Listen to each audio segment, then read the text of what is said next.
और उनको एक पुत्र जन्मा जिसका नाम उन्होंने महावीर रखा, यानी बहुत बहादुर, या फिर जिन्ना यानी विश्वजित। दुख होगा इसलिए वो एक खुश, सरल, प्यारे बालक बनकर रहे।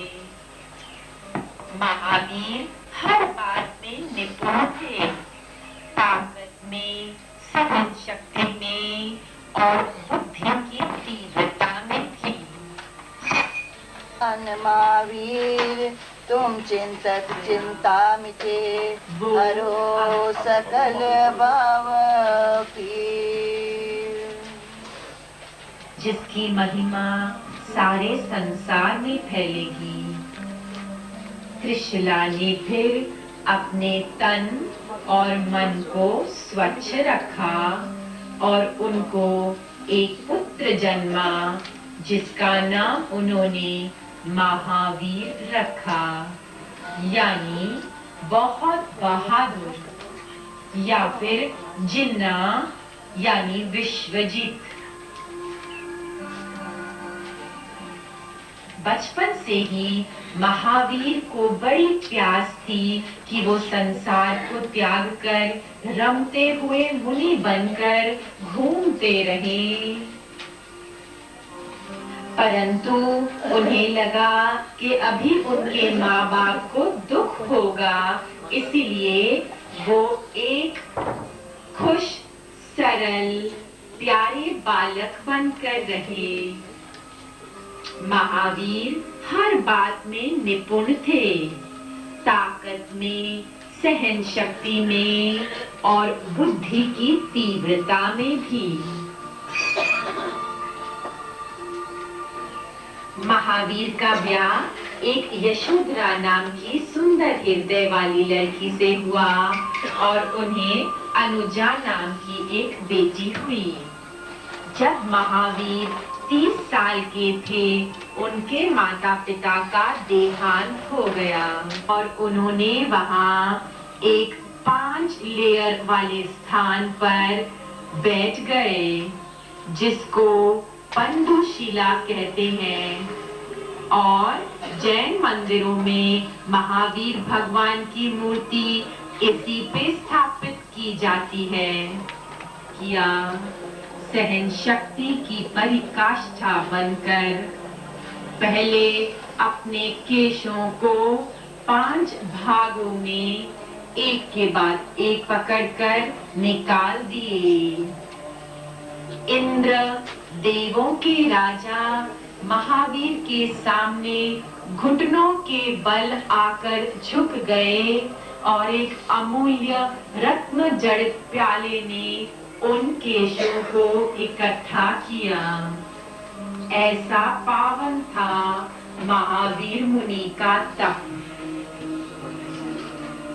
महावीर ने फिर पापों से हटने की शपथ ली और एक पवित्र जीवन का निर्माण किया।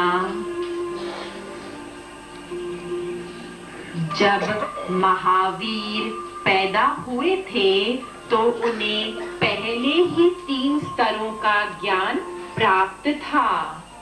मति ज्ञान यानी बुद्धि का ज्ञान, श्रुता ज्ञान यानी सुना हुआ ज्ञान और अवधि ज्ञान यानी उस युग का ज्ञान। तप के दौरान उन्हें 4था स्तर प्राप्त हुआ, मनः पराया ज्ञान यानी मन के परे का ज्ञान। अब उन्हें एक ही ज्ञान प्राप्त करना बाकी था, कैवल्य ज्ञान।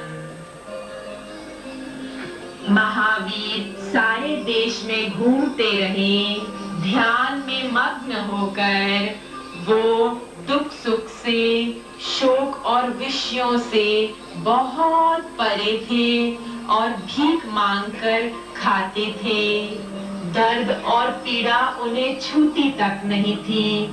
एक दिन वो ध्यान में बैठे हुए थे, कई शिकारियों ने उनके पांवों के नीचे आग जला दी, उनके कानों में कील डाल दिए, लेकिन महावीर एकदम शांत और समाधिस्थ बने रहे।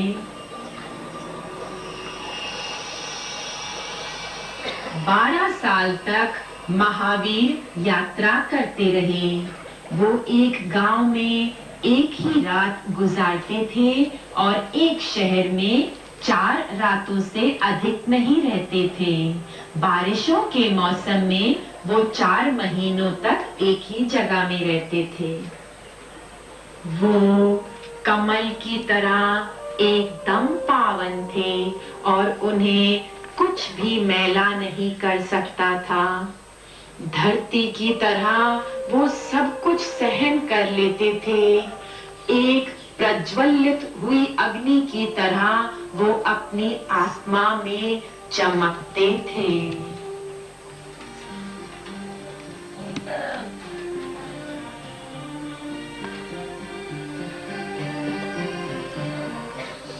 एक बार महावीर के साधना काल में वो ध्यान में गुम थे।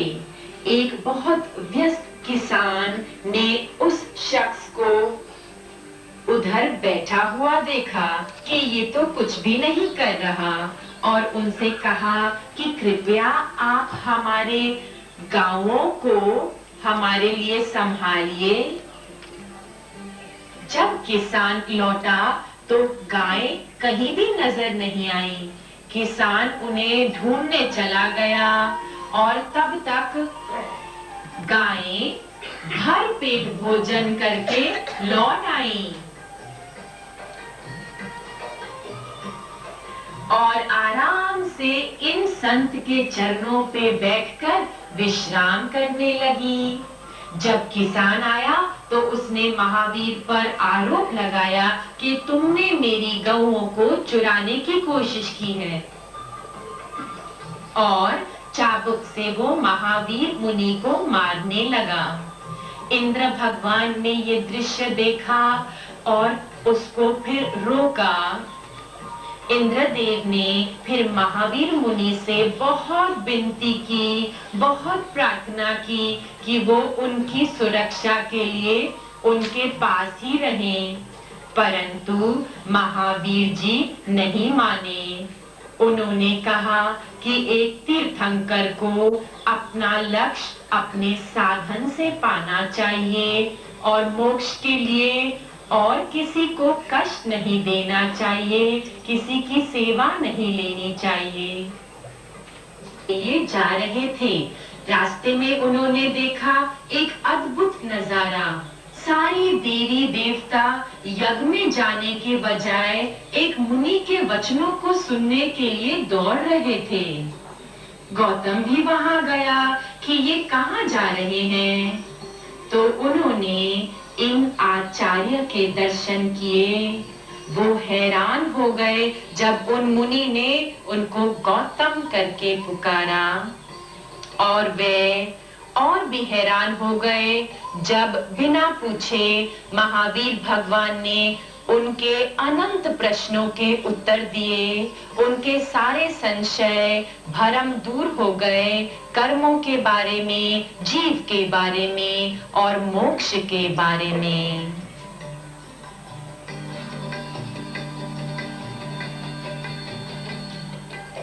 गौतम भगवान महावीर में बहुत ममता रखने लगे और इस कारण से वे जल्दी कैवल्य ज्ञान को प्राप्त नहीं हो पा रहे थे, तो महावीर भगवान ने उन्हें ज्ञान दिया। जैसे सूखा पत्ता जब उसका समय समाप्त हो जाता है, वृक्ष से नीचे धरती पर गिर जाता है, ऐसे ही इंसान का जीवन होता है। गौतम, हमेशा ध्यान रखना। जैसे घास की पत्ती के ऊपर एक ओस की बूंद एक पल के लिए ही रहती है, फिर उड़ जाती है, ऐसे ही मनुष्य का जीवन है। गौतम, हमेशा ध्यान रखना।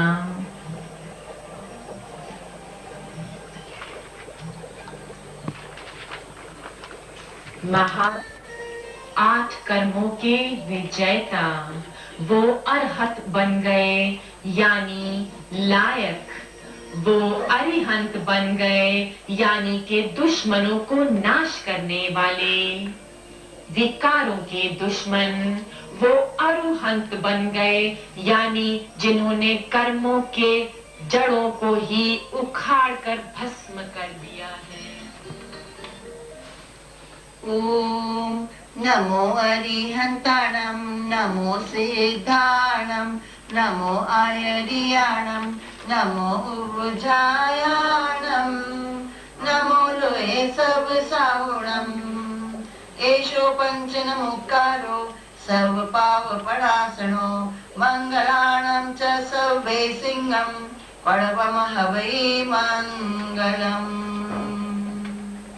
हाथ जोड़कर हृदय से आत्मा के विजेताओं को प्रणाम, पूर्ण पुरुष को नमस्कार, करुणा युक्त पैगंबरों को नमस्कार, सताचार्यों को नमस्कार, सृष्टि के सारे संतों को नमस्कार। ये हमारे 5 नमस्कार जो हमें सब पापों से मुक्त कर देते हैं, स्वीकार कीजिए और हम सबको ये आनंद से भर देते हैं।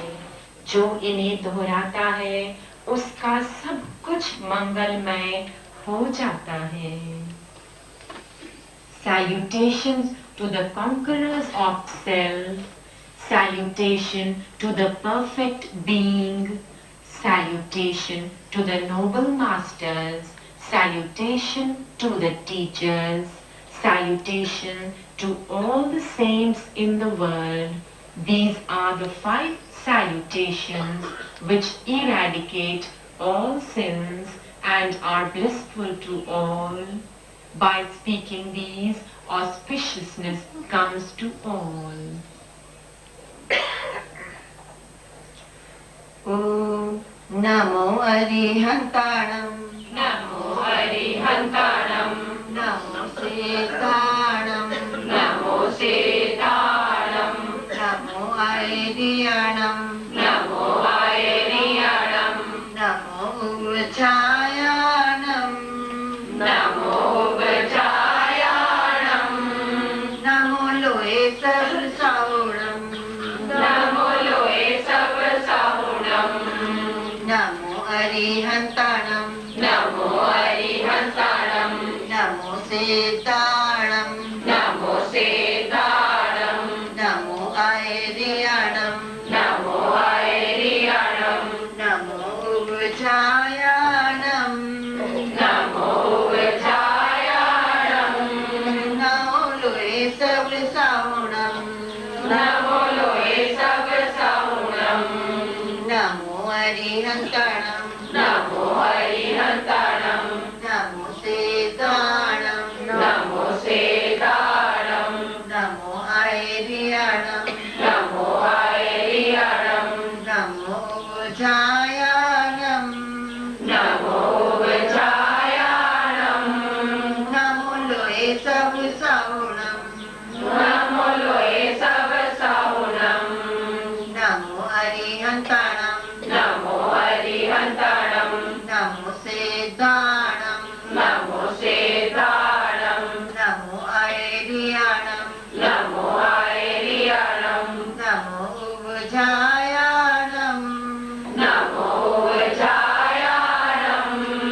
Namo Loe Sarsaunam, Namo Loe Sarsaunam, Namo Arihantanam, Namo Arihantanam, Namo Siddhanam, Namo Siddhanam, Namo Airiyanam, Namo Airiyanam, Namo Uvachayanam, Namo Uvachayanam, Namo Loe Sarsaunam, Namo Loe Sarsaunam, Namo Arihantanam, Namo Arihantanam, Namo Siddhanam, Namo Siddhanam, Namo Airiyanam, Namo Airiyanam,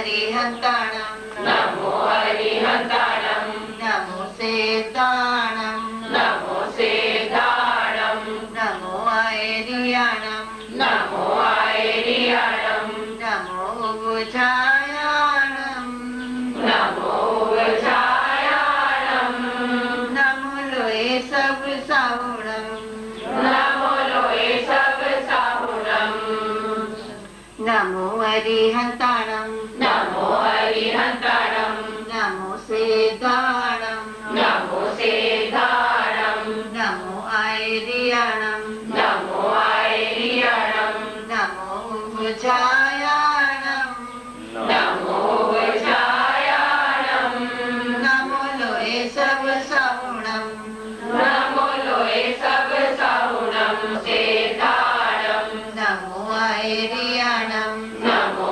ऐरियाणं नमो उभुजायाणं नमो वज्रायाणं नमो लोये सब साहुणं। जी उन्हें प्यार से आमंत्रित करते थे और ध्यान से उनके वचन सुनते थे।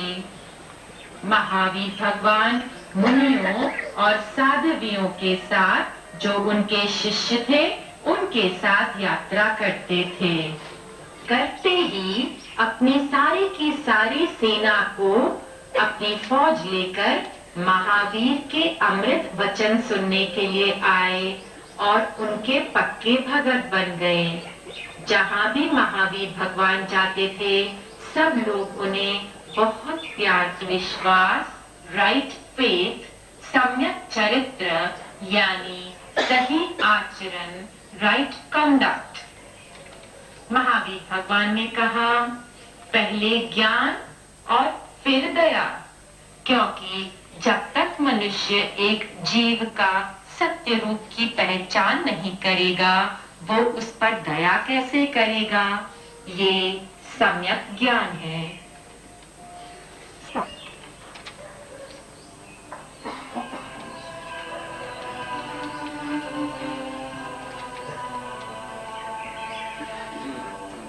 दूसरा लक्षण उत्तम मार्दवता। मार्दवता यानी मृदुता, जिसे हम कोमलता कहते हैं। कोमलता में वो शक्ति है जो एक हृदय को दूसरे हृदय से जोड़ती है। संजय पाय संजय वाय संजय संजय दिए, अर्थात हाथों का संयम रखें, पाँव का संयम, वाणी का संयम और पांचों इंद्रियों का संयम, ताकि सही तप नहीं है, ये मात्र संताप है। तो फिर तप क्या है? तप ज्ञान पूर्वक हो। तप की अग्नि में विकार जलते हैं और आत्म रूपी स्वर्ण निखरता है। तप का उत्तम त्याग। त्याग तो ज्ञान का सहज परिणाम है। त्याग किया नहीं जाता, वो तो सहज ज्ञान के प्रकाश में हो जाता है। ऐसे त्याग में जो छूटता है वो निर्मूल्य है और जो पाया जाता है वो अमूल्य है। उत्तम अपरिग्रह। परिग्रह का संबंध पदार्थों के होने से नहीं है, हमारे संग्रह वृत्ति से है। भगवान महावीर ने ममत्व भाव को परिग्रह कहा है। जब कोई पदार्थों का मालिक नहीं बनता तो पदार्थों के वियोग का उसे कोई दुख भी नहीं होगा। अपरिग्रह। लक्षण उत्तम ब्रह्मचर्य। ब्रह्मचर्य ब्राह्मणा या आचरण करना। ब्रह्मचर्य का आध्यात्मिक अर्थ है ऊर्जा को सही दिशा में केंद्रित करना। ये है भगवान महावीर के साधक के लिए दृढ़ मुक्त हो गए। अपने तपोबल और निराकार की असीम कृपा से उन्होंने अपने निर्वाण पद को प्राप्त कर लिया।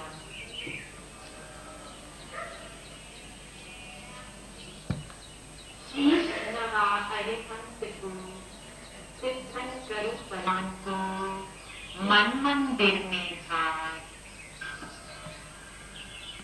तुमसे लागी लगन ले लो अपनी शरण पारस प्यारा।